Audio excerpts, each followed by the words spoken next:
Toutes les conditions semblent réunies pour une explosion du marché de la cyberassurance selon l'étude Xerfi France. Les chiffres parlent d'eux-mêmes. 80% des entreprises françaises ont été touchées par des cyberattaques en 2018.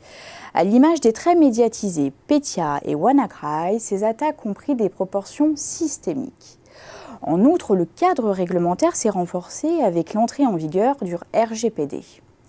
Ce contexte s'avère particulièrement favorable à une réelle prise de conscience des risques encourus, tant par les entreprises que par les particuliers d'ailleurs.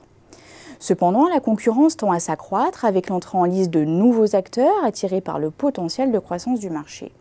Ceci participe à l'exacerbation de la rivalité entre assureurs et d'une pression croissante sur les prix. Courtiers, assureurs et réassureurs forment les trois grandes familles du marché. Les réassureurs comme Munich Re et Swiss Re proposent des assurances directes en plus de leur activité traditionnelle.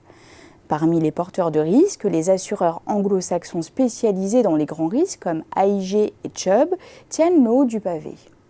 Les généralistes comme AXA ou Allianz n'ont pénétré le marché que depuis le début des années 2010.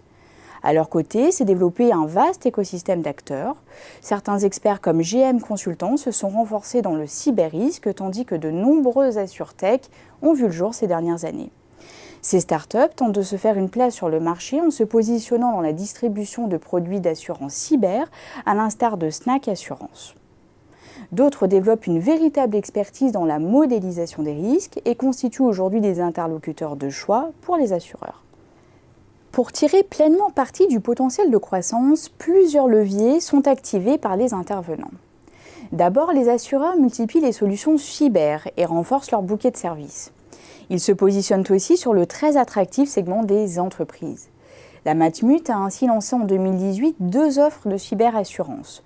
Une pour les grands comptes, une seconde pour les PME, segment qui reste encore sous-exploité. Les acteurs structurent également leur offre au gré de partenariats. Citons l'association entre Generali, Ineo et Europe Assistance ou encore les multiples partenariats du courtier E.ON pour développer des solutions contre l'interruption des affaires. Pour inciter à la souscription et évangéliser le marché, les cyberassureurs s'appuient aussi sur des campagnes de communication, proposent des sessions d'e-learning tout en participant à des salons professionnels. Cela dit, c'est désormais un véritable exercice d'équilibriste qui attend tous ces intervenants. Il s'agit en effet de répondre à une demande croissante pour s'imposer sur le marché tout en restant prudent face à une sinistralité potentiellement très élevée et encore difficilement évaluable.